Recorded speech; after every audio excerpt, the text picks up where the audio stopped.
Welcome, my New Japan heads, as we say goodbye to 2020. We welcome 2021 with the biggest show in professional wrestling. Wrestle Kingdom 15 kicks off 2021 in style. Thank you for tuning in to another edition of Chris Black's NJPW Report. I am your host, the natural Chris Black of the Saturday Night SlamCasters podcast, independent professional wrestler, and everybody's favorite narcissist.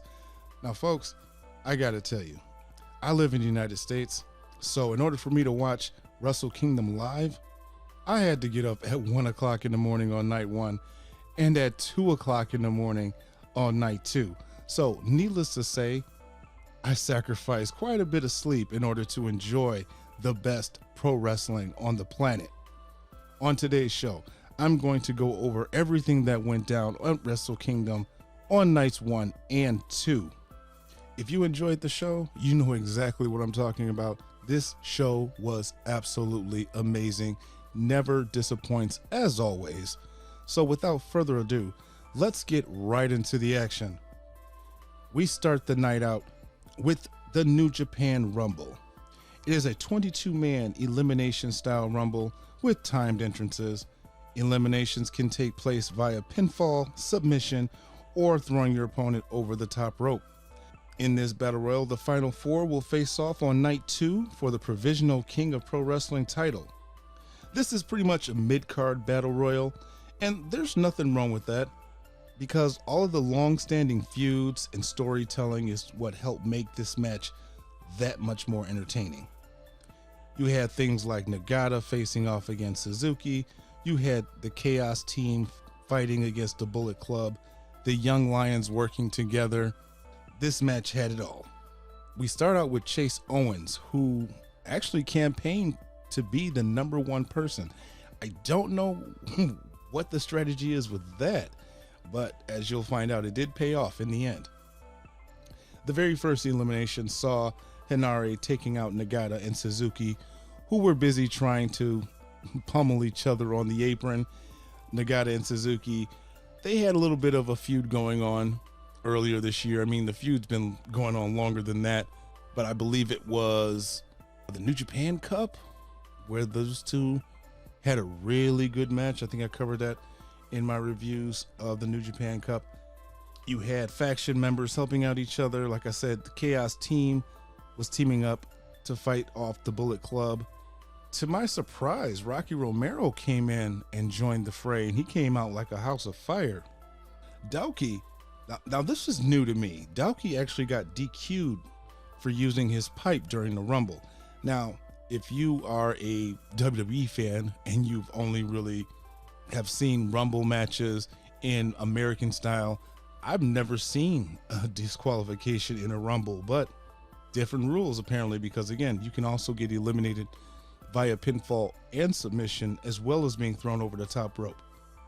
As Gabriel Kidd comes out to join the Rumble, they weren't letting him in the ring. In fact, Bushi started beating on him on the outside. Uemura comes out and actually helps Gabriel Kidd fight off Bushi. The Young Lions get in the ring and attack Bad Luck Fale and Owens, and then Tsuji comes out and also joins the fight. Unfortunately, Bad Luck Fale got rid of all three of the Young Lions, leaving Chase Owens, himself, and Bushi as Toru Yano comes out to the ring. But because there's only 4 people left, Yano wins, and he is included in the final 4 to fight on night 2 for the provisional King of Pro Wrestling Championship. So, interesting way to end the Rumble. The last man out doesn't even have to get in the ring, and he is part of the 4 winners. I heard Vince McMahon was wanting to do a similar ending to the Royal Rumble like that, where the number 30 entrance, when he comes out, there's 2 guys in the ring who eliminate each other, and the 30th man wins the Rumble. Well, Vince McMahon, you're a day late and $1 short, because New Japan did it first. This is a very good undercard match to get the crowd pumped. It was your basic Rumble style match, had a few memorable moments, and it set up a match for the next night. So it served its purpose. And like I said, good way to start off the match. Got the crowd hype. It was a bit long, lasting 34 minutes and 40 seconds. But I gotta say that although it was long, it was not boring at all. It kept my attention the entire time. All right, second match, we have El Phantasmo taking on Himoru Takahashi. El Phantasmo won the Super J Cup, and Takahashi won the Best of the Super Juniors. This match, the winner would go on to face Taiji Ishimori on night 2 for the IWGP Junior Heavyweight Championship. Starting out the match, ELP is being a bit of a dick. He throws Takahashi's trophy to the ground and starts harassing Jushin Liger, telling him to put on the jacket. But Takahashi gets the drop on him first. Match starts out high spots right off the bat. However, there was a little bit of a botch in the beginning where you had Takahashi going for a sunset bomb to the outside, but he lets go and Phantasmo falls back, gets up, and then hits his own sunset bomb. ELP takes an early lead after this and starts breaking down Takahashi. Takahashi during this match is fighting from underneath.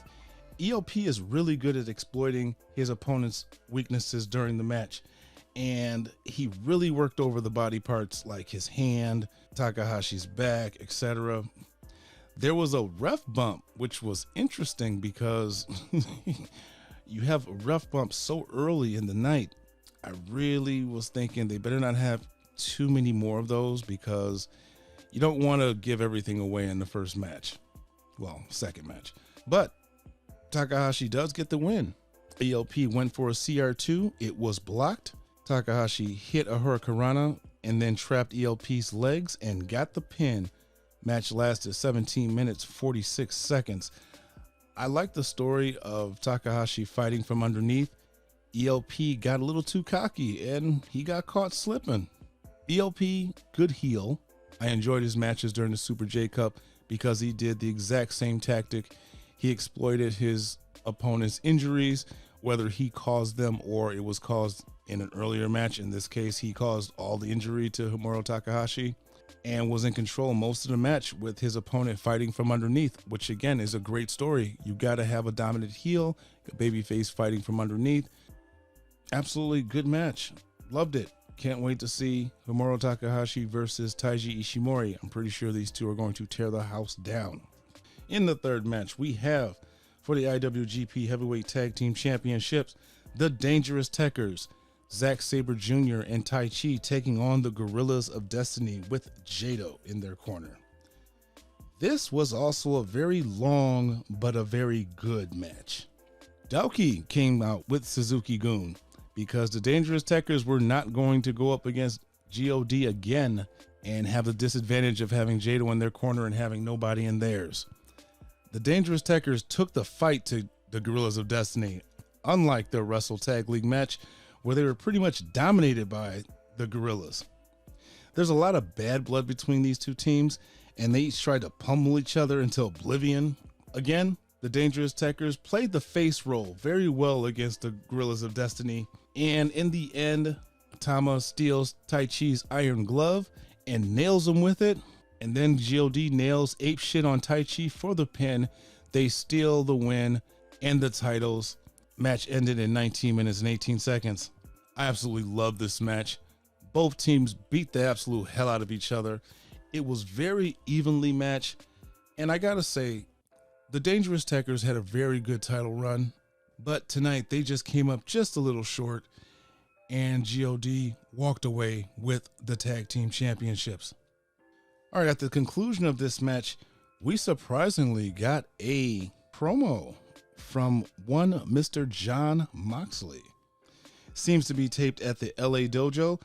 Jon Moxley declared, "Hey, everyone who fought for the right to challenge me thought they were gonna get off easy, but they're wrong." He referred to himself as the boogeyman of NJPW, and whoever wins tonight, he's coming for them. Okay, so I've addressed on our SlamCasters podcast my feelings about Jon Moxley and the U.S. Heavyweight Championship. I think that it is in bad taste that he was not there to defend the title. Matter of fact, he hasn't defended the title since February.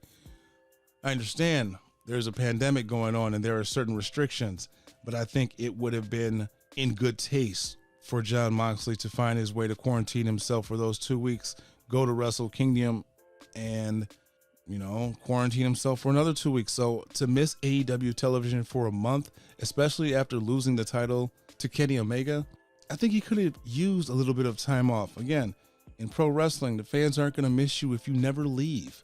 So I think it would have been a good idea for Jon Moxley to show up and defend the title at Wrestle Kingdom. But apparently, I guess whoever wins the next match will be facing Jon Moxley at a future date. That date is yet to be determined.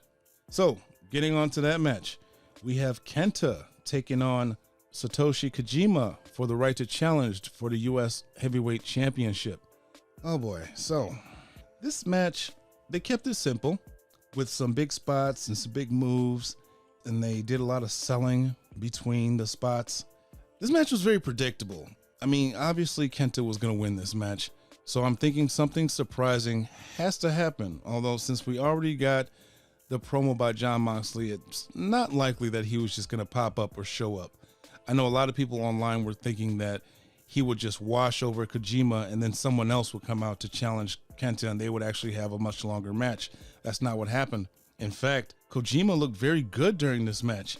It was not an easy win for Kenta.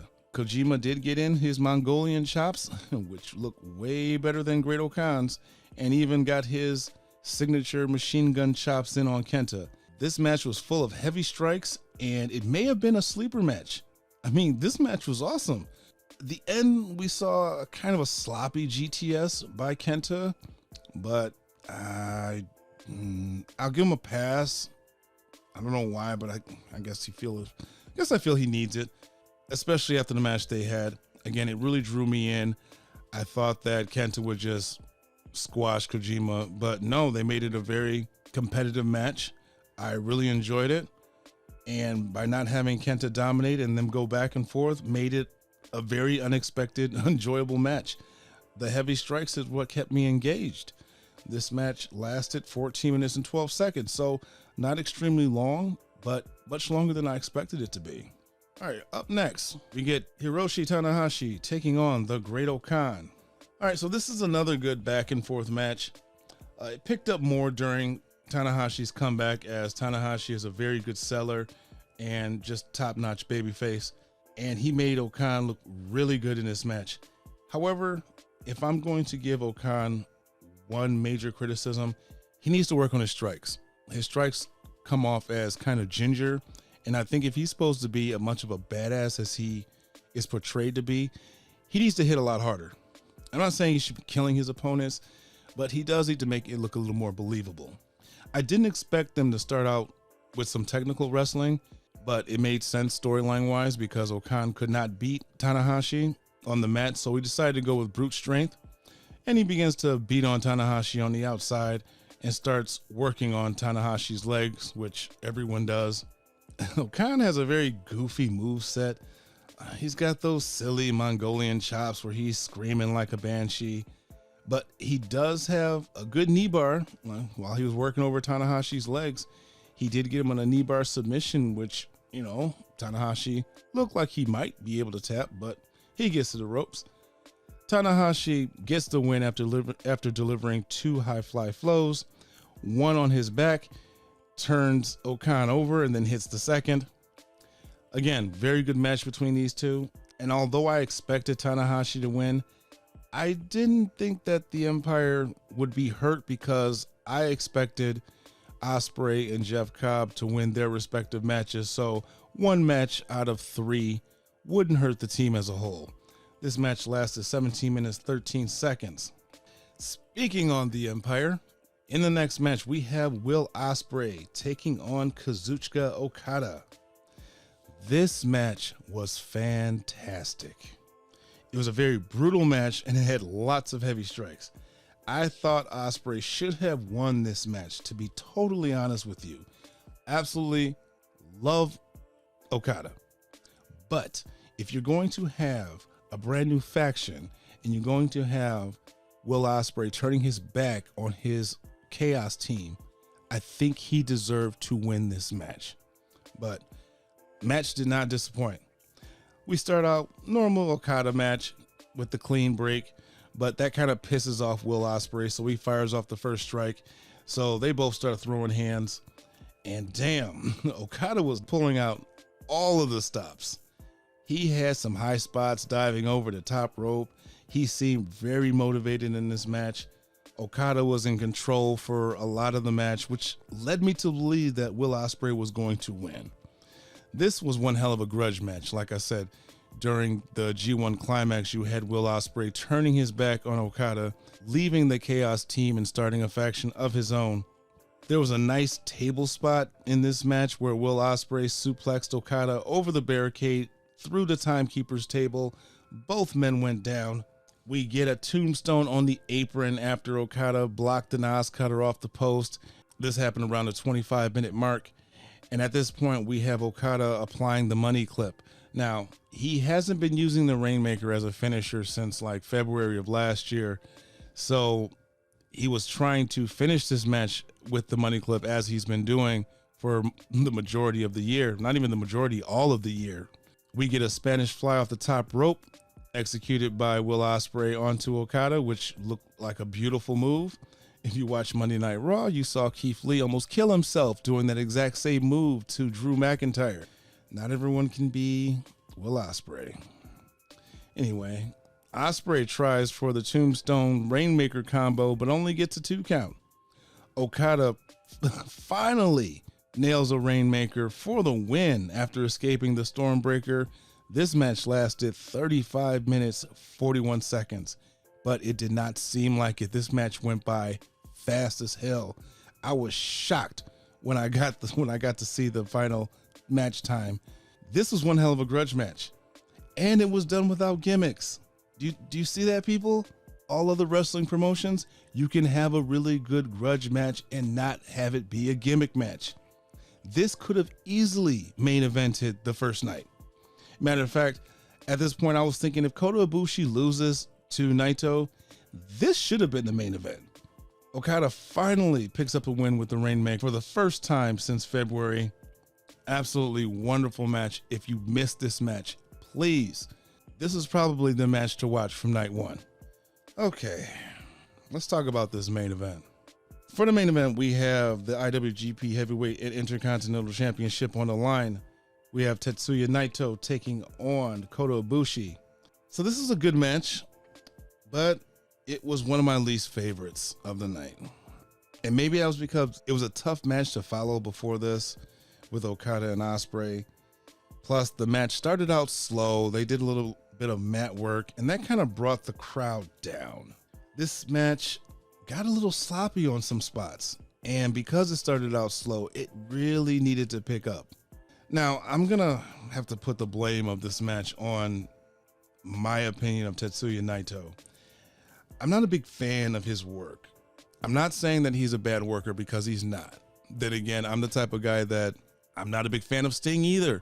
And I can say that Sting is a legend and he has good matches.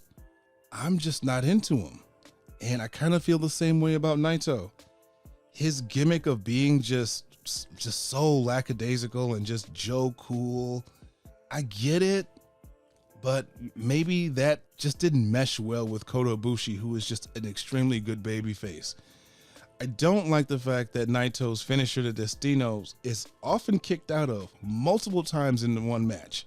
Naito is also what I consider to be kind of a wild fighter, which makes some of his moves and strikes look real sloppy, but it did have a nice ending. Kota Ibushi wins after 3 Kamigoyes. This match ends in 31 minutes, 18 seconds. Ibushi was unaware that the match was over as he continued to try to pin Naito. The referee had to stop him, handed him the 2 titles. He kind of snapped out of his trance like, oh, what? I won? Naito snatches the titles, and in a sign of good sportsmanship, he does present the titles to Ibushi, raises his hands up high. Ladies and gentlemen, we have a new champion, the IWGP World and Intercontinental Champion, Kota Ibushi. And here comes Jay White to rain on Kota Ibushi's parade.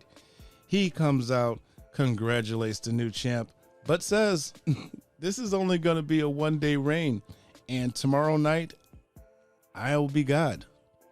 I was looking so forward to this match. I wanted to kind of skip over all the other matches just to get to that one because I knew it was going to be that good. But night 2 was much more entertaining to me, in my opinion. I enjoyed night 2 a lot more than the first night. I'll admit my favorite match of night 1 was Okada versus Will Ospreay, but night 2 had a lot more of my favorite matches. So starting out, first of all, we had some pre-show matches featuring some talent from Stardom, but these matches were not broadcasted on New Japan World. This served as the warm-up as we got straight to the action right after these matches concluded. So the very first match of night 2, we had the King of Pro Wrestling Provisional Championships, the four-way match of Toru Yano, Chase Owens, Bushi, and Bad Luck Fale. At the start of the match, we had Fale and Owens. They did the finger poke of doom while Yano and Bushi was still on the outside, but they ran in and broke the pin. This is a decent match. A lot of comedy spots. Again, it's a Yano match, so you got a lot of Yano shenanigans. But it did have some good wrestling. Bad Luck Fale and Owens worked together during most of the match, but after a grenade launcher, Owens goes for the pin on Bushi. Fale snatches him up like, whoa, what are you doing? I wanted the pin. So, you got to have a little bit of strife between the two heels that are working together. It's just good psychology. Bad Luck Fale and Owens decides to try to choke slam the referee, and Yano comes up behind him, low blows both guys, then rolls over and pins Bushi for the win. It's 7 minutes and 24 seconds. This match is over with. Toru Yano, I think he's pretty much made for this King of Pro Wrestling kind of like gimmick championships. No different than R-Truth and the 24/7 title, although I actually like the matches that Toru Yano does for the King of Pro Wrestling. So, all right, up next, we have the IWGP Junior Heavyweight Tag Team Championships with the champs of Suzuki-gun, El Desperado, and Kanemaru taking on Taguchi and Master Wato. This was a pretty solid undercard tag team match, but it wasn't designed to be a show stealer. However, the match was still very good. Suzuki-gun works well as a team. They target a body part and attacks it to death. In this case, it was Taguchi's leg that they went after. Taguchi, this guy never ceases to amaze me. Just when you think this goofy bastard is just, going to do a bunch of funny spots, he actually is a serious competitor when he wants to be. And this was a very fast-paced match. But in the end, El Desperado got the pin on Taguchi after a pinche loco. It was somewhat of a clean pin, although the referee was distracted and Desperado nailed Taguchi with a right hook before hitting him with the pinche loco. So the more experienced team won in the end, which is why they're the tag team champions. Again, I'm still not really convinced with Master Wato. Not a bad worker. I don't get him. Maybe he's just got to shake off some of that, young lion dust off of him or something. He's got to do something. Again, his matches aren't boring. He's a very good talent, but there's just something missing. Maybe it's the whole Master Wato character that I just don't really get. All right, so let's get into some heavy hitters. The next match for the Never Openweight Championship, we have champion Shingo Takagi taking on Jeff Cobb. This match, Lord have mercy. There was a strike exchange starting things out, so right off the bat, they come out swinging. Brutal hits, fast pace, everything that we come to expect from these two. Jeff Cobb takes the lead, being the dominant heel, but Shingo was not going down without a fight. We had some unexpected high spots from these two. I expected just a knockdown drag out, but no, they did some high spots as well. Jeff Cobb is just freakishly strong. He was tossing Takagi around like a child during the match at some points. I really like the part where Jeff Cobb delivers a tour of the islands, but he sold it after he dropped him. like his knee gave out on the landing, so he couldn't go for the pin right away. After a hard-fought match, Takagi finally wins after delivering a pumping bomber and hitting the last of the dragon for the pin. Match lasted 21 minutes 11 seconds. Man, I can't say it enough. This is one hell of a strong style, fast-paced match. But damn it, the Empire now has officially lost all 3 matches. Not a good start for the Empire. Not a good start for a new faction. I'm kind of going to have to disagree with this decision. I mean, unless they prove me wrong moving forward, it's just going to be hard for me to view the Empire as any type of a threat when they went 0-3 at Wrestle Kingdom. However, I have to agree with some people on the internet. They're stating that this is probably Jeff Cobb's best New Japan match to date. And I'm going to have to agree with that. This match was amazing. And even though Jeff Cobb lost, I mean, he still looked like the $1 million. I can't wait to see what they're going to do with him moving forward. All right, up next, we have our biggest grudge match. We have Evil taking on Sanada. Now, these two brothers, well, used to be brothers, was in LIJ together until Evil turns on his team and joined the Bullet Club back at the New Japan Cup. Oh, man. Okay, so before I praise this match, I will say that all the Bullet Club shenanigans, ref bumps, all that kind of took away from the match. This should have been a straight up grudge match between these two gentlemen. I think that they deserve to have a straight up match. But at any point, both did not hold back anything during this match. They went right for the kill starting out, teasing their finishers. The match kind of spills to the outside. Evil, he's got this nasty habit now of throwing his opponent onto the barricade and knocking out the timekeeper. After he does that, the ref is checking on the timekeeper. They state his name, but I didn't catch it. And then Evil pulls out that chair spot where he wraps the chair around the neck of Sanada and then does a baseball swing with another chair. And again, for the life of me, I don't understand how this just doesn't kill his opponents every time he does it. But he doesn't stop there. He launches Sanada into the barricades again, taking out the timekeeper. And at first, I'm just like, okay, what is the point of doing this besides, just the shock value of seeing the timekeeper getting thrown back about 5 feet? But I realized that they're doing this because they're trying to distract the ref. As the ref is tending to the timekeeper, Dick Togo sneaks up and uses the chair on Sanada and removes the padding from the turnbuckles. Well, one of them. Evil maintains control during this match a lot due to the interference help from Dick Togo. Sanada is able to fight back when he can, and he tries desperately to end the match. He blocks a Everything is Evil, but then delivers his own Everything is Evil, or should I say Everything is Sanada. And then he finishes off Evil with a moonsault. This was the ending that people wanted to see. After disposing of Dick Togo, he was able to capitalize and become victorious. The placement of this match, however, after the Cobb Takagi match, was probably a bad decision. I think this match should have came on before Shingo Takagi and Jeff Cobb, because I don't know, that match was just a little bit more exciting. Sanada isn't really a exciting type of a wrestler. I mean, he's got good matches. He's one hell of a talent, but I don't know. I don't get as excited about Sanada matches as I feel like I should, or maybe it's just like his opponent. Again, good match. I'm not saying this match was bad. It's just, I don't know. I think that the placement of this match, it should have been switched. I think this match should have went before the Jeff Cobb Takagi match. And again, I think this should have been just a straight up grudge match. It would have been better. I think that since Evil lost, I think he should have declared, look, Dick Togo, I want you to wait in the back. I don't need your help. I'm going to take care of Sanada by myself. This is between me and him. They have a straight up and down brutal ass match.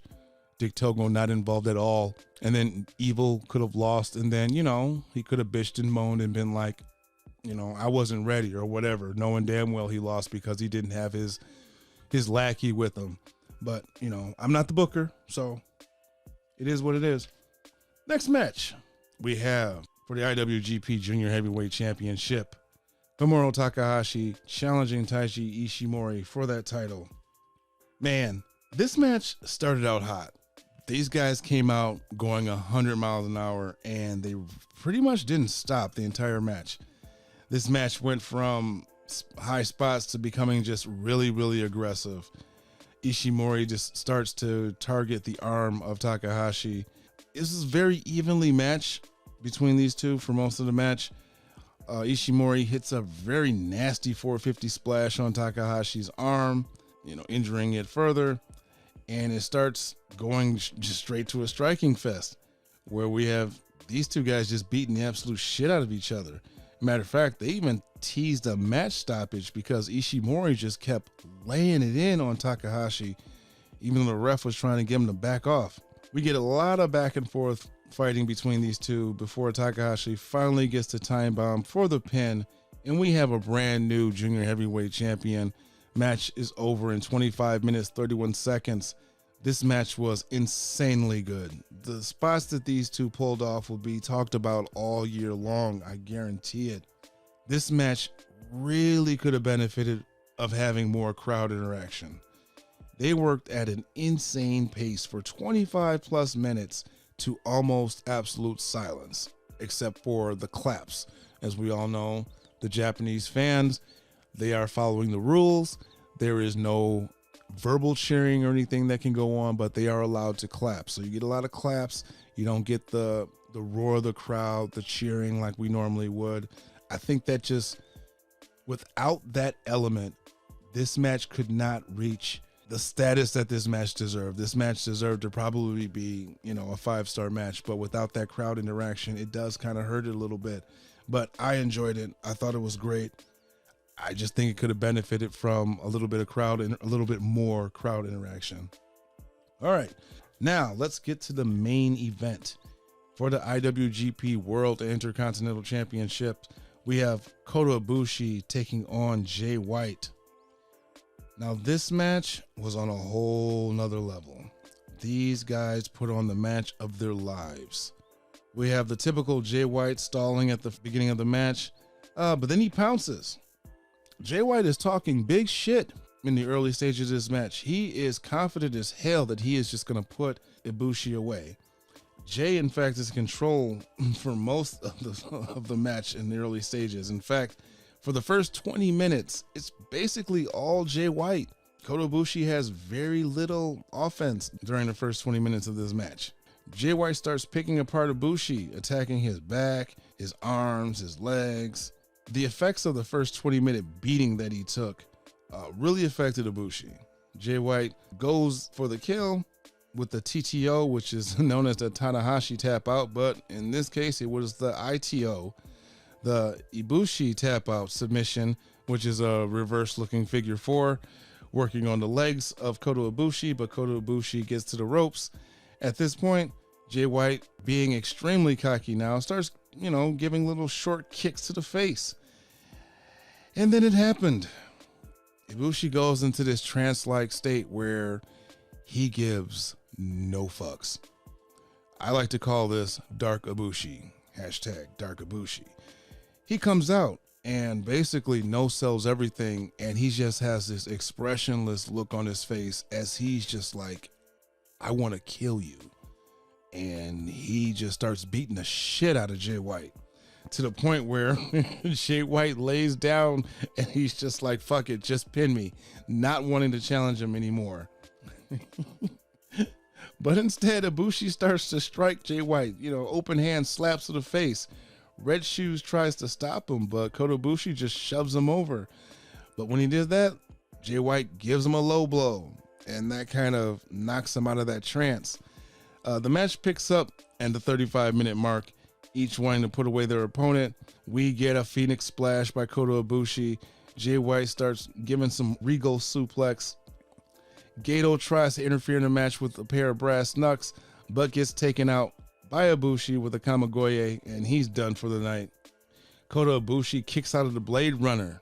That's not something that anyone normally does, and it shocked Jay White just as well. As we reach the 45-minute mark, we get a series of reversals, and in the end, it's a Kamigoye to the back of the head, followed up by a regular Kamigoye to get the pin on Jay White. Match is over, 48 minutes, 5 seconds. Again, this match was absolutely amazing. Jay White, maybe he was aware the match was over, maybe it wasn't. But I know he was clawing towards the titles and still trying to get at Kota Ibushi, but the Young Lions drag him out of the ring. Kota Ibushi is celebrating in the ring when out comes Sanada. Dressed to the nines in his nice-ass suit, he comes out and he challenges Ibushi for a match sometime in the future. And Kota Ibushi accepts it. You know, Sanada, brother, I appreciate you trying to step up and challenge the champion, but I wouldn't want to face Ibushi in his first title defense because New Japan isn't really known for, guys losing on their first title defense. So this is kind of a guaranteed loss for Sanada. So I don't know, brother. I think I would have waited to challenge him, but I guess got to have Kota Ibushi looking good in the first matches of his title reign. So that is it, ladies and gentlemen. Wrestle Kingdom 15 is in the books. My favorite matches of the entire 2 nights of action, obviously Okada versus Will Ospreay, Ishimori taking on Takahashi, Jeff Cobb versus Shingo Takagi, and Kota Ibushi versus Jay White. Now, although the top match of Wrestle Kingdom was Kota Ibushi versus Jay White, I will have to say, I'm sorry, I did enjoy Okada versus Ibushi at Wrestle Kingdom 14 better, but not taking anything away from the main event of the second night. Kota Ibushi and Jay White absolutely killed it. They absolutely just outdid themselves. It was the longest match in Wrestle Kingdom history. It did not bore me. I was engaged the entire time. I'm sure I'm not the only one. I'm sure if you're listening to me, you know exactly what I'm talking about. You enjoyed this match as well as I did. You cannot deny it. Guaranteed match of the year candidate. I'm saying it now. But again, that's going to do it for my review of Wrestle Kingdom 15. If you want to follow me on social media, I have links in the description that'll take you to my Facebook page, my Twitter page, my Instagram page. Come check it out. Give me a follow. You can also follow the Saturday Night SlamCasters. We have links in the description that'll take you to the podcast, which is released every second and fourth Saturday of the month, as well as the link to our YouTube channel, which we have different content on. We have a lot of reviews like Dark Side of the Ring, reviews from the WWE Network like the Ruthless Aggression series, the Undertaker The Last Ride series. Links will also take you to our Facebook page as well as our Facebook group, the SlamCasters Slam Board. Once you go ahead and join that group. But I want to thank you for tuning in to another edition of Chris Black's NJPW Report. If you've enjoyed this show, please go ahead and leave a like for me. And if you think I deserve it, go ahead and hit that subscribe button. I'm trying to build my channel up. I want to be known as the go-to guy when it comes to New Japan. And the only way I'm going to do that is with the help of all of you good people out there, all of you New Japan heads. I hope you enjoy my reviews as much as you enjoy New Japan Pro Wrestling. Ladies and gentlemen, I will see you next time. This has been Chris Black. Come get slammed.